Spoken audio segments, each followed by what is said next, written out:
I was the president of this club when I was a student here. I graduated in 2009. I now live in the city. I work for an agency called Heartland Alliance, which is an anti-poverty organization. In my little section of Heartland Alliance, we work with people who are homeless, and I help them get connected to housing, and healthcare, benefits, and all that sort of stuff. So we're going to start off the discussion today, and hopefully, at least parts of the new member education process should feel like a conversation, not just things being thrown at you. This is a lot of controversial material you guys are going to be engaging with, so hopefully it's stuff that you push back on, you play devil's advocate with, you think about and really challenge yourself with. So what I want to start off with is the question, is it okay to use drugs? You can just choose yes or no for right now too. Kevin? My perspective is you can only answer that question for yourself. You can't answer that as a general. Yes, it's okay for everyone, and no, it's okay for everyone. Okay. I'd say yes, as long as the harms to yourself and others don't outweigh the benefits. Yeah, like along a similar vein, I'd say it's okay to use drugs, but not to abuse them. So how do we know the line between use and abuse then? I mean, that's definitely going to be different for every person. Like if you have like severe pain, like your Vicodin usage might be different than someone who's using it recreationally. But I guess just you have to like think of it as a part of your life, but when it starts to consume your life, and you start to neglect your responsibilities, that would be when it's over the line. That's an interesting line to draw, right? So when your life starts to revolve around the drug as opposed to just it being a part of your life. What are other people's thoughts? Is it okay to use drugs? Under what circumstances maybe is kind of where the conversation seems to be going. Hurwitz? So I think generally as long as you don't, as long as you're not harming other people in some way, and that can come in that can come in a lot of shapes and forms, right? That can come in sort of a loss of relationships or a decrease in job productivity, or it can come in sort of a lot of different social aspects. It doesn't necessarily have to be you use a drug and then punch somebody in the face. That's not necessarily the only way that you can harm somebody while using drugs. But I think once your actions start harming other people, that's when it becomes wrong. What about the idea of harming yourself though? I think that you have the right to harm yourself. But Do other people agree with that? Yeah. Kevin, right? Yeah. Yes. I think along the same vein, I think the entire idea of freedom, or freedom to make your own choice, should be based on if your decisions hurt another person. So that's why stuff like rejecting blood what do they call blood transfusions for your child is considered kind of bad for Jehovah's Witnesses, or it's a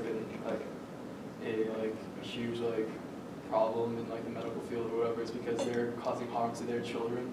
So should they have the freedom to do so? So I think on that vein, you have the freedom to harm yourself as long as it doesn't harm other people. I think that instead of asking is it okay to use drugs and for these reasons, you phrase it should you use drugs, and then you can say yeah, it's okay to use drugs even if they're these harms or whatever. But it's then if you ask should you use drugs, then it needs to be a different question.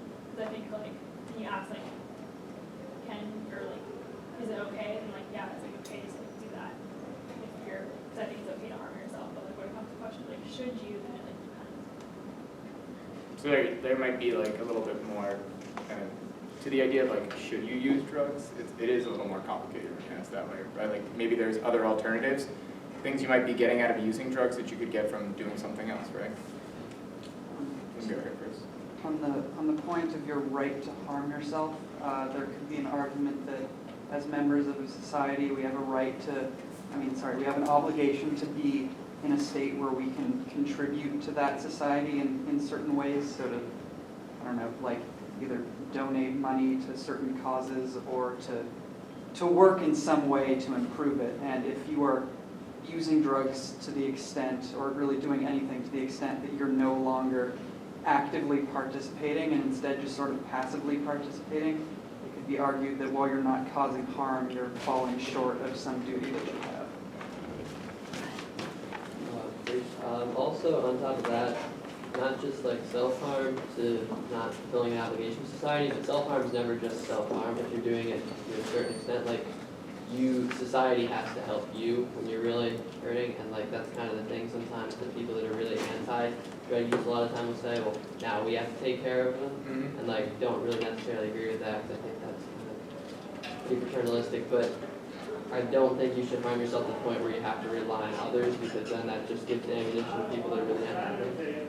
Right, I think that's an interesting point, right? That we share the burden is, sorry, I don't know if everyone over here could hear, but that we share the burden of people who have problems with drugs, that then we as a society, either we have to pick up the slack or that we have to, dedicate resources to take care of those people. Sophia, great. Haven't made up my mind as to whether self-harm is something we all have a right to, but then you also need to consider the effect that would have on your friends and family, which is great emotional harm for them, and sometimes economic things, and they have to contribute to your use. And I guess that's inflicting harm upon them if you're asking for money, but even if you're okay, I'm not even doing that, I'm just harming myself without that economic burden, there's an emotional burden that's inevitably linked to seeing someone who's close to you start I don't know, inflicting harm on themselves by abusing drugs. Yeah. So I think you can't really limit it and say oh, you're only harming yourself. I think, yeah, that's a really important point. I mean, I think that is really important, but I think if my parents figured out that I casually smoke weed, they would be devastated emotionally. Is that because it's something I do that's wrong, or is that because within our society, a lot of people have these misconceptions about what drug usage is? So this is a really important line to draw too for what Sophia's comment is, which is, so one of the things that categorizes meeting criteria for abuse of a drug is that it causes other problems in your life and you continue to use anyway. So your relations should start to deteriorate, you start missing work, that kind of stuff. On average, for any given drug, about 10% of people will meet criteria for abuse or dependence when using that drug at some point. So that means 90% of the people who are out there who use drugs and alcohol don't end up meeting criteria for abuse or dependence.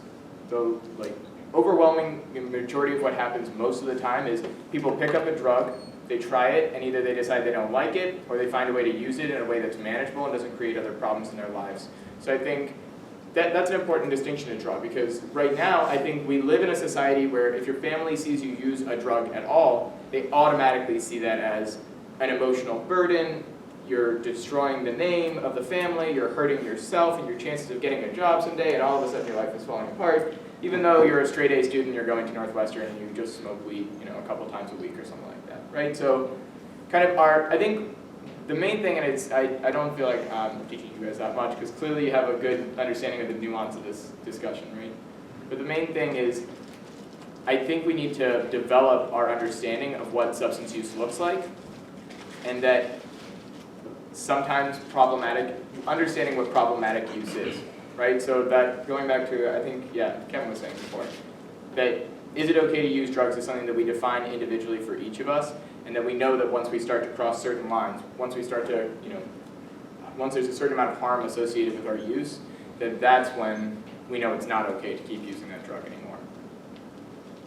So that was a pretty heavy discussion. I think it's important that we engage with these thoughts though, right? It's important that we think about our own emotional reactions to the idea of using drugs. I think it's also important to think about what we think of as being drugs.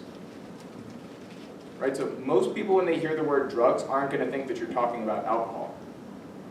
But we agree alcohol's a drug, right? Northwestern teaches that, right? Don't they teach you alcohol is a drug? Be aware of that sort of thing? Now you're shaking your head. What does Northwestern teach you about alcohol?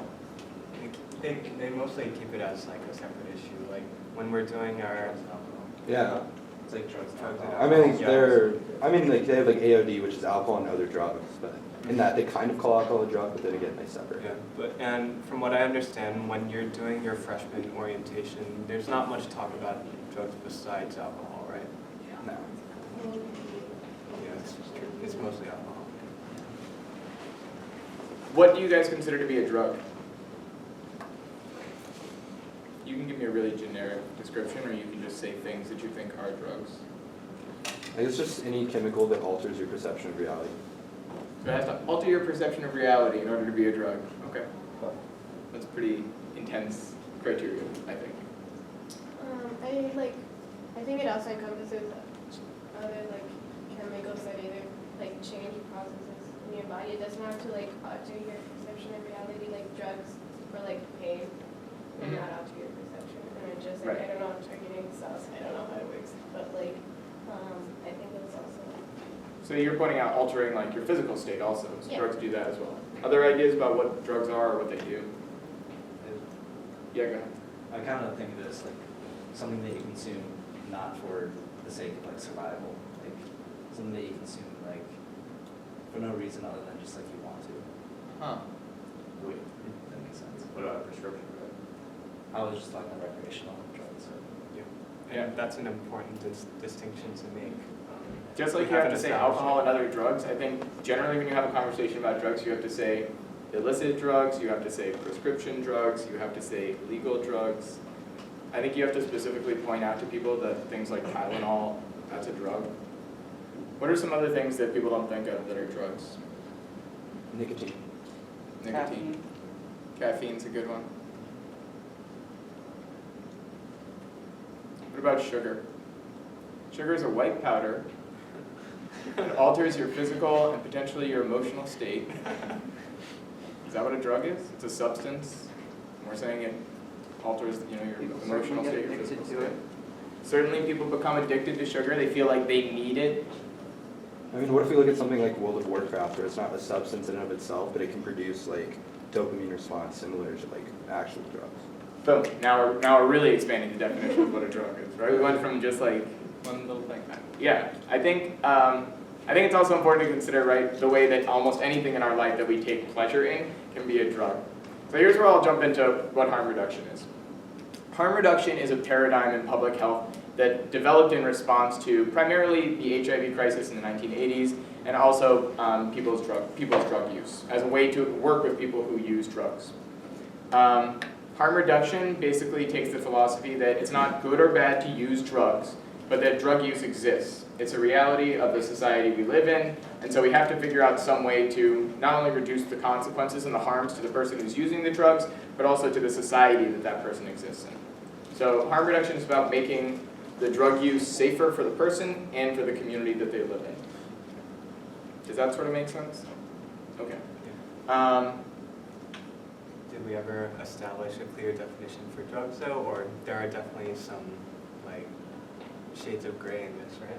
Yes, and what I hope you guys will take from this is understanding that harm reduction is kind of a philosophy that can be expanded to a lot more than just drugs. That's just sort of what it's grown out of, and I think now we're really getting into this place. I use harm reduction in like my professional world, but we're getting into this place where you see harm reduction really infiltrating itself into social services, into medical practices and healthcare services. Those sorts of fields are incorporating harm reduction into the work that they do. So essentially what we're doing is we're looking at these harmful high-risk behaviors, things that people do for one reason or another, and how do we make them safer. So I think as a good way to kind of like practice a little bit of harm reduction, what are some harmful behaviors besides drug use or alcohol use that we engage in? What are some risky things that we like to do? Drive. Very risky. Kills a lot of people every year, but we keep on doing it. So how do we make driving safer? How do we reduce the harm with it? Traffic laws. Traffic laws. Seatbelts. Safer cars generally. driving age. Driving age. Driver's ed. Yeah, getting a license to be able to drive. Airbags. Yeah. Airbags. So these are a lot of like company solutions, a lot of policy solutions. What do you do as an individual to make it safer? Make sure you're well Defensive rested. driving. Yeah, sleep before a long drive, get rest, whatever. Defensive driving. Don't drive. Designated driver. Designated Yeah, driver. don't always drive under good. the influence. Eyes on the road. Yeah, really Use easy your to get turn distracted. signals, all that sort of stuff. See, no one here has a car because y'all go to Northwestern. You're all such great drivers. Okay, so I think the other thing that I think is interesting about harm reduction is even though we don't commonly talk about harm reduction all over, in society, I think in this country we're not really very aware of harm reduction, we certainly practice a lot of it. And so all those driving laws are us saying, this is a behavior that exists in society, it is risky, it harms people, how do we make it safer?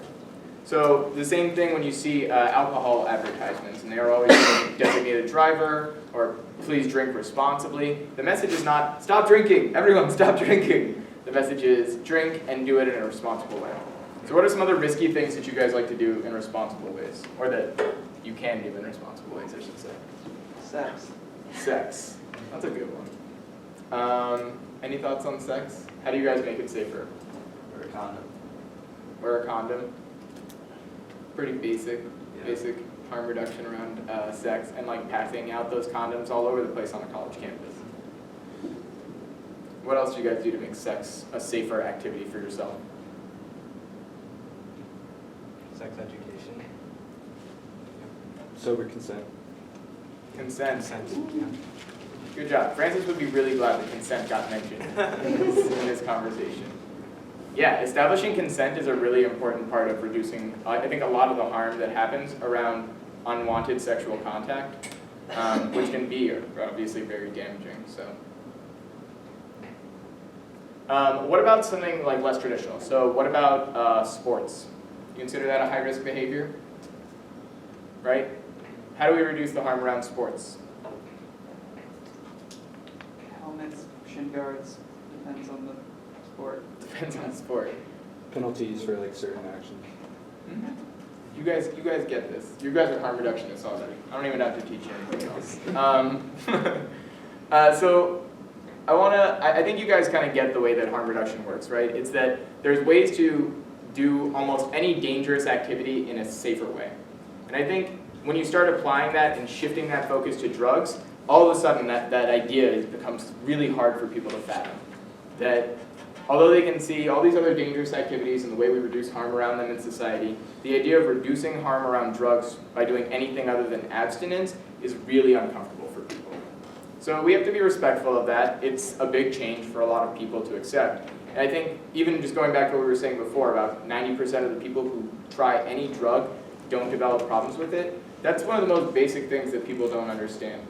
People were kind of raised up to fear a lot of drugs, so crack and cocaine and heroin. People still believe things like one hit and you're addicted with these kind of drugs. So that's an important thing to keep in mind when we're out there and we're trying to talk to people about these things. I want to just talk a little bit about my work for a second. So I work with people who are homeless, who have mental health issues. I connect them to services at our agency, Heartland Alliance. Harm reduction is part of what we call our philosophy of care there. They actually, one of the first pieces of paper that they hand you when you walk in to start working there says, this is our philosophy of care. This is how we practice, this is how we treat people, and harm reduction is right there on the first page. And what's fundamental about harm reduction in the way that we work is we have no predetermined outcomes. So that means that when someone walks into our agency and they say, we'd like help, we don't tell them, okay, if you want help, you have to do X, Y, or Z. You have to stop using drugs, you have to see our psychiatrist, you have to get enrolled in this program. We don't make any requirements of people, and this is a big shift in terms of the way that services are delivered. And so I think in terms of how harm reduction looks on a therapeutic or a clinical level, this is the most fundamental part of harm reduction, is that it's client-centered. That the person who is the user in that situation gets to determine what harm reduction looks like for them, what their path to recovery looks like for them, or if they even want to get on a path to recovery. So I think that's really important to mention. And it is a big change. There's a lot of housing programs, and I still feel it sometimes when I'm working with people. There are housing programs out there that will drug test you before you can move into a public housing program. And they will deny you housing because you test positive for drugs. So I think that's a whole other big complicated conversation about does everyone have a right to housing, right? Should we deny people housing because of what they choose to put in their body, right? A whole big other conversation. So we'll save that for another day. What I want to say is harm reduction developed as a way to engage with people who have problematic drug use, but I think it's also very useful for people who are in that 90% who will never abuse drugs or alcohol, but we can still inflict harm, right? So even if you're not someone who's dependent on a drug, and dependence would be you use a drug to the point that you start to experience withdrawal symptoms when you don't have that drug. You might feel sick when you don't have that drug. So even people who never progress to dependence or abuse can still experience harm from their drug use. So it might be my first time ever using alcohol. You would call me an experimental user. I'm not dependent on the drug. It's my first time ever using it. And I get really drunk and I get into a car and I drive and I get into a car accident. Right? I'm experiencing harm even though I'm really low on the scale.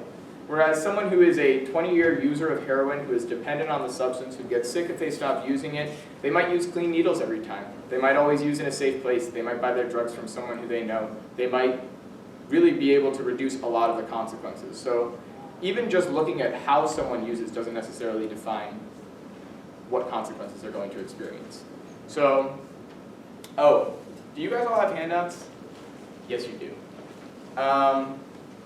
So I want to like shift the conversation again. This is on one of the pages, 5. You have drug set and setting. You guys ever heard of this concept, drug set and setting, before? Some no's. Any yeses? Has anyone ever heard of it? All right. Kevin, okay, so drug set and setting is basically the idea that the consequences that we experience from our use, this is kind of the segue here, that the consequences we experience from our use, either in a specific instance or in the long term with our substance use, is related to the interaction between 3 things: the drug, the set, and the setting. So the drug is, what is it? What effects does that drug have on your body? How much of it are you putting in your body? Your set is, the mindset that you're in and also your expectations of the drug. And your setting, where you're using the drug, who you're using with, those sorts of things. So most of the negative experiences that we have from drugs, you can kind of point to one of these 3 things and say, there was something amiss in my drug set and setting that led to my terrible experience with drugs. And so our goal and our hope, I think, for ourselves and for everybody on this campus, is that hopefully we can encourage people to, if they're going to experiment with drugs, right? We're not encouraging them to use, but if they are going to use drugs or alcohol, that we find ways to encourage them to do it in safer ways. So, now I'm gonna write on the board.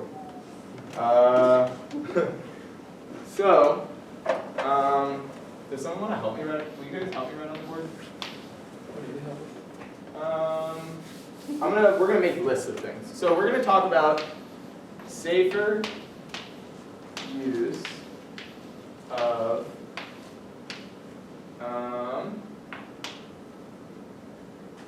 I like writing on chalkboards because I think it's really good for when a class comes in here on Monday to like see that this is what people were talking about in this class. Think about that. Okay, so safer use of alcohol. Just like shout out some drugs that you guys think about. I'm gonna put marijuana second. What are some other drugs that people use, or that like we want to know how to like come up with some strategies to use safer? Cocaine. Adderall. Nicotine. Oh man, this is great. Here, you keep going. Adderall. Nicotine. Who else? Love. Not what to do. We'll call it tobacco. Tobacco nicotine, right? Other drugs? Hallucinogens. Hallucinogens? We'll MDMA. categorize them as hallucinogens.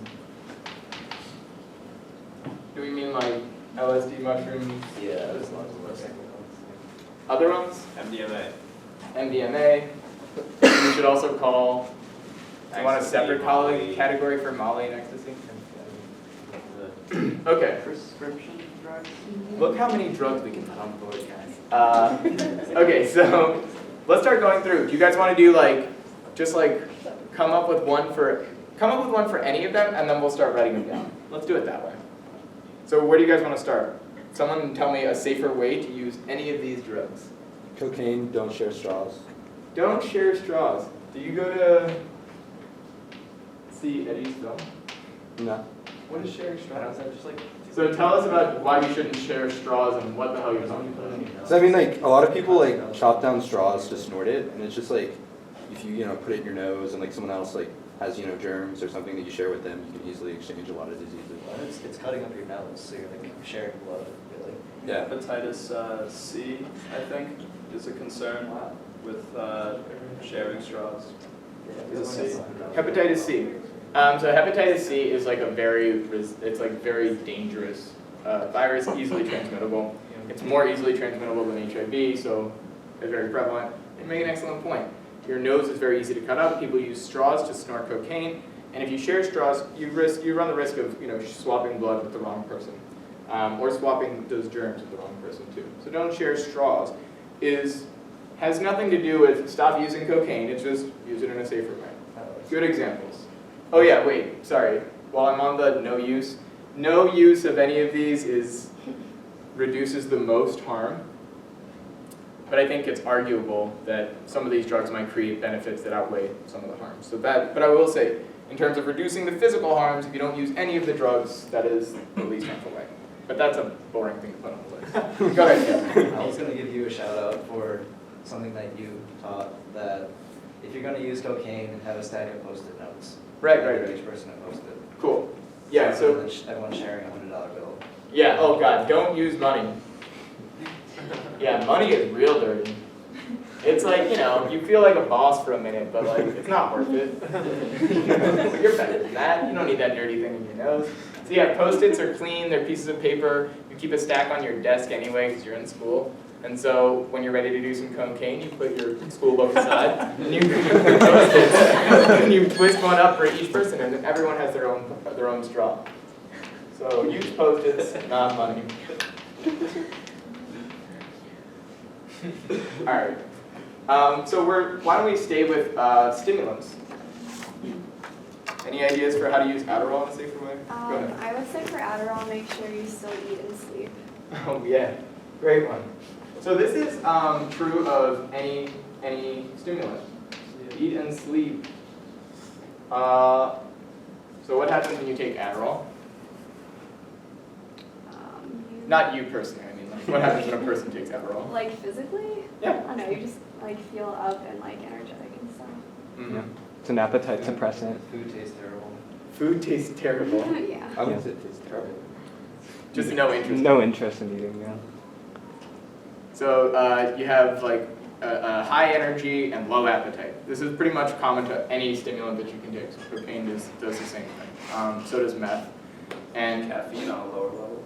caffeine as well is an appetite suppressant and it makes you feel up, right? So all these things, I think that's an important thing to keep in mind with all the drugs. And another thing that could probably go on all of them is know what the drug is going to do to you, right? So that's a really important part of that set piece of the puzzle is you have to know what's going to happen to you when you put this drug in your body. And to some extent, we don't ever know entirely what's going to happen when we put a drug in our body, right? We have a pretty good idea, but you never know 100% all the time, and especially depending on where you're getting the drug from. But being as informed as possible about what your expectations are of the drug and how it should make you feel, I think will help reduce the number of negative experiences with it. So learn about your drugs is like another good one. Let's just put that up here. Other ones? What other ones do you guys want to reduce the harm with? You can vaporize your weed. Oh yeah, let's talk about weed. That's a pretty good idea. Yep. How do you guys reduce the harm around your weed? Does anyone here vaporize? If you don't want to talk about your own drug use, you don't have to, but it's okay. It's okay to talk about it here, I mean. Does anyone here vaporize or vape? Yeah. Yeah? I think. Sometimes. I think vaporizing is getting easier because of all the new toys that they have for it, which is good. So it gives us more opportunities to use in a safer way, right? I hear a lot of people say about vaporizing that it feels like a different high. So maybe you don't want to vaporize every time, but every once in a while, sprinkle in some vapor, bake a little bit. So yeah, I think these, especially baking, is like not necessarily the most convenient thing, especially if you're in college. So those might only happen every so often, but definitely baking is a good way to get around the smoke part. And what's the thing to keep in mind about baking that's really dangerous? Fire. Playing with fire. Overdose, for sure. That's a good word to use in reference to marijuana, right? So what is the danger? But like a gram in a cookie is much more than a gram like smoking. Like it gives you more of a high. So like you have to be careful about like how much it is, and also you have to be careful because it takes a while to happen, so you can't be like, you can't like eat a brownie and like wait half an hour and be like, this isn't doing anything, and then you don't work. Right, I need to get out faster, more brownies. Plus brownies are really a liability anyway, if you're getting high, so. Yeah, no, I think those are all good points, and like good things to emphasize when you hear people like, oh man, I got cookies, be like, be careful with that, because you don't know how much is in that cookie. It's not like you can weigh the cookie and know how much weed is in it. Unless you baked it yourself and you have a really good idea of how much is in it, or you have experience dosing out baked goods, it's a good idea to be careful. And a term that we use with a lot of drugs is called tasting, which applies very well when you're talking about baked goods. And the idea is you take a little bit of the drug to see how it affects you before you take the full dose. So if it's your first time ever taking a drug, it's not a bad idea to cut the recommended dose in half and just see how your body reacts to it before you go and start eating 4 more cookies.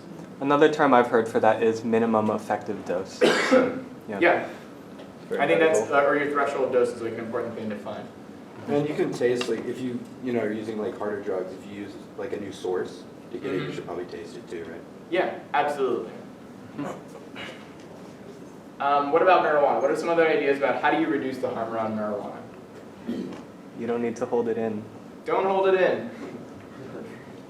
Does anybody know about this? So why don't you hold it in? This is awesome. I think you absorb between 90 and 95% of the THC in the first 2 seconds. Is that right? In the first 2 seconds, just about. All the THC's gone, just that fast.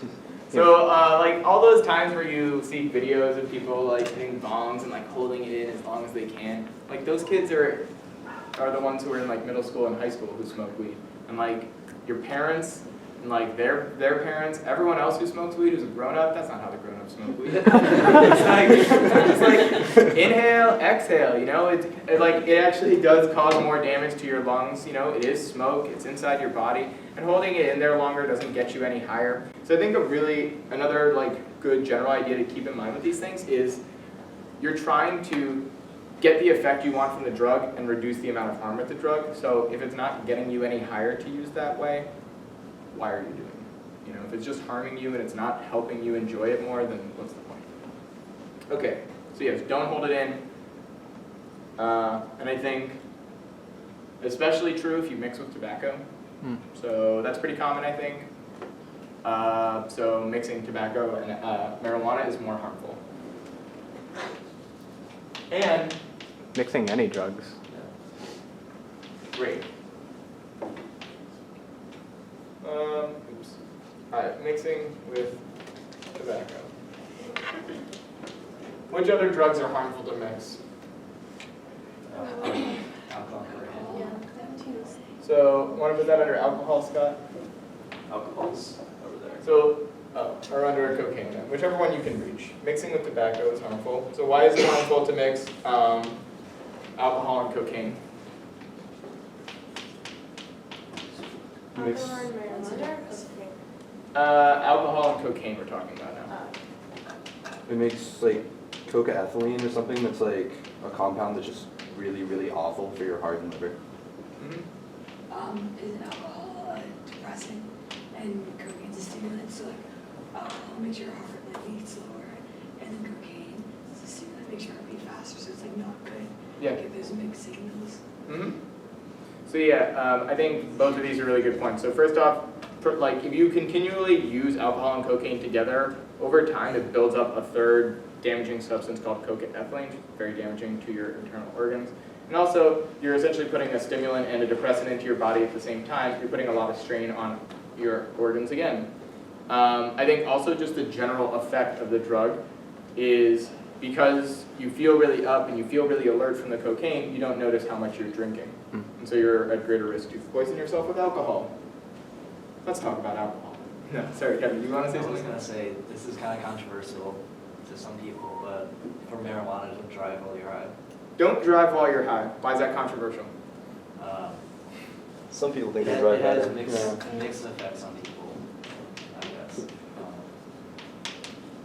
Some people it's very detrimental, some it's not. Put a little question mark in here. kind of sure about that. So there is mixed studies about how dangerous it is to drive while you're stoned. So basically, it's that people who never use marijuana, if you get them stoned, they drive very poorly. And people who smoke weed every day, if they get high, they drive like anybody else. So it's important to tell people not to drive on it because we don't know who we're talking to necessarily or how much they use it or anything like that. Yeah, So, telling them not to drive is like erring on the side of caution. So, yeah, for sure. Okay, so let's talk about alcohol real quick. I know you guys like actually get educated on alcohol, so we don't have to spend too much time on it. But what are like some, I guess like besides like the normal stuff that you hear about alcohol, what's something like a little more creative that we can say about like ways to reduce harm with it? Pulling the trigger. Let's start off really controversial. Gross, Adam. Thanks. Pull the trigger. Okay. Does anybody know what Adam's talking about? That's just my favorite thing when you're thinking about harm reduction. It's like, that's my favorite example to bring up. It's really controversial. It's pretty controversial. Do you guys know what he's talking about? Yeah. How would you describe it? Boot and rally. Boot and oh god. Kind of. I'm not writing boot and rally on the board. What about other people? Have you ever heard this before? Making yourself puke. Making yourself puke. What's that? To what? To get it out of your system. Yeah, to get it out of your system. So I think two different things, right? So just pulling the trigger is essentially like forcing yourself to throw up when you've had too much to drink. And it's controversial because there's people who argue that it's very bad for your body. It is very bad for your body to throw up on a regular basis. So it's not like this should be your every Friday night I drink until I vomit kind of thing, right? Because Jane said so. Please don't tell anyone that. But if you're intoxicated from alcohol to the point that you're falling asleep, that you can't keep your eyes open, that you feel nauseous, the room's spinning, you're about to throw up, you're in a really dangerous position there. Does anybody know what else you can do in that situation? Like when you see someone who's in that situation, other than sticking your finger down their throat, what can you do to help them out? Like put them on their side? Yes. Yes, recovery position. So we call it recovery position. Scott, you want to model the recovery position? It's also in your No, let Scott model. Okay, so some essential things, right? So Scott's on his side.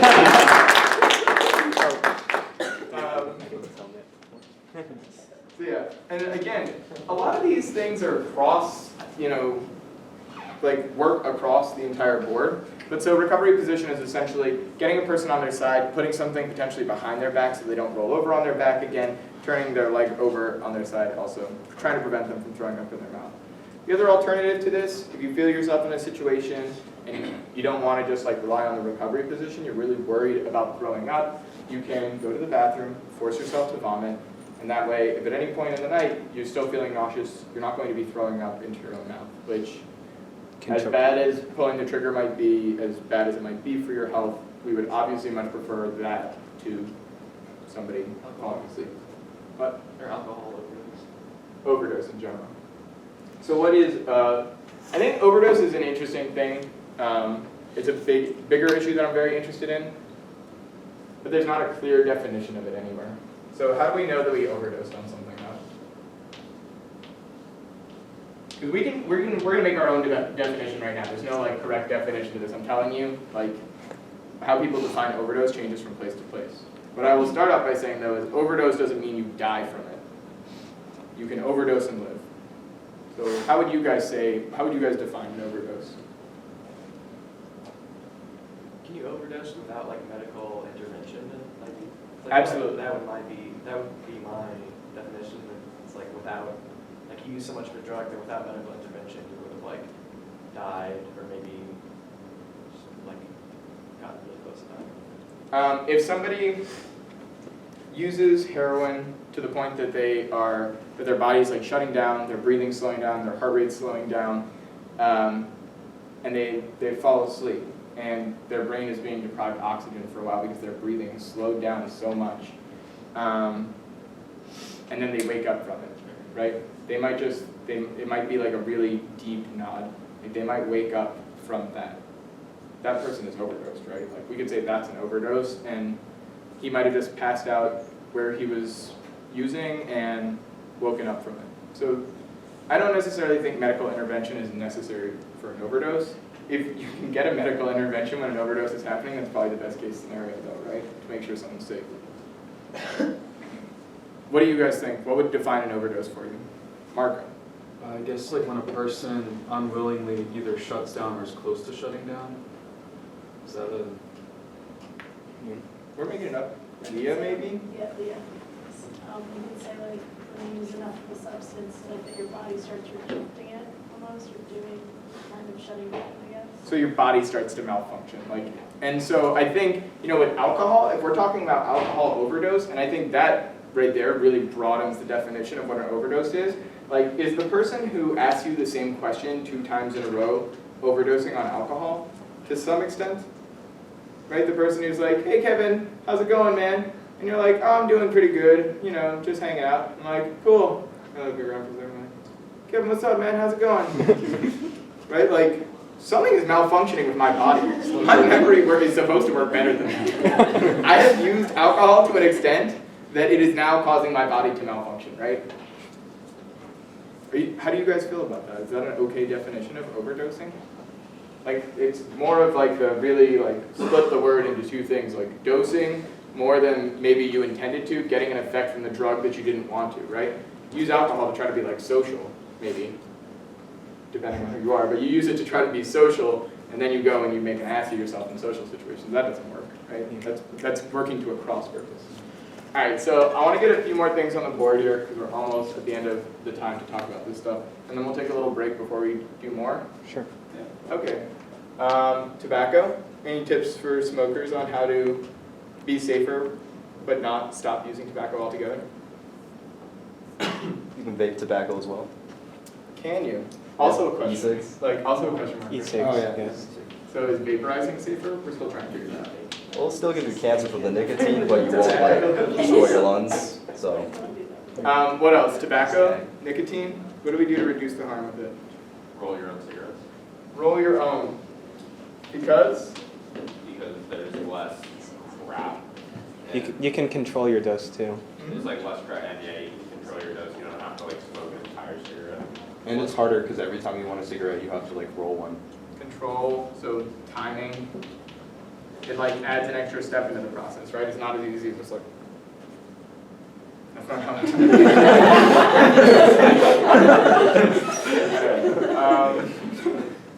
the other one, I am cigarette smokers hate me because people who always have pack on them hate me because I like sharing cigarettes. But it's a good way to reduce harm. You don't smoke the whole thing yourself necessarily. But yeah, so sharing cigarettes is an option. And I know people who actually like doing that, so I try to pick on them especially. Yes? I was gonna say, if you're gonna go out drinking, only bring a certain number of cigarettes. Ooh, yeah. So yeah, that's another good example of kind of the mixing tobacco or mixing alcohol and cocaine, right? Where you're drinking and you're just oh, a cigarette feels good, you feel alert for a second, you're like, I'm gonna get another drink, Kind of build that pattern into it. Okay, so plan your night. Shoot. Good way to put it, right? Okay, hallucinogens. Psychedelics, how do we make them safer? Have a sober friend. Sober friend. Babysitter. Cool.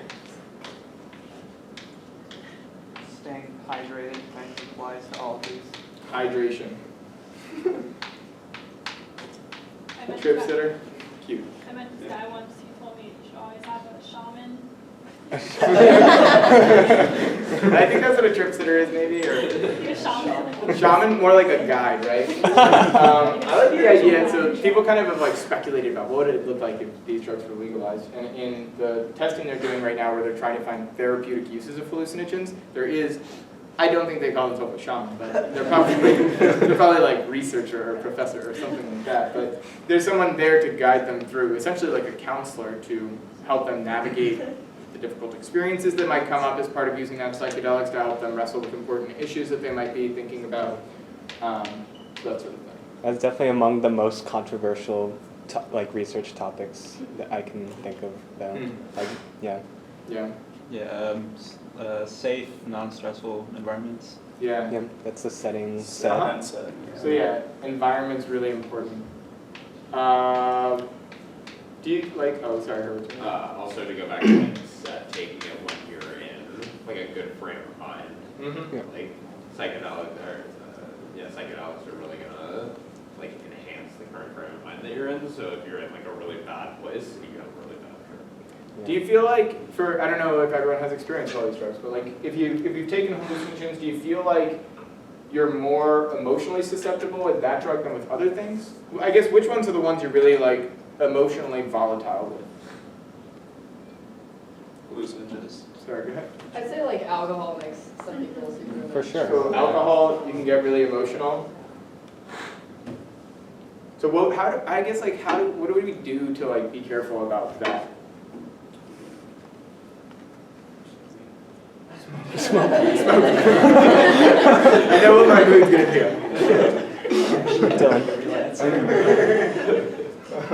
This is a little bit less of a problem here, but like, being from Texas, like limiting your, like not having firearms or like other kinds of weapons.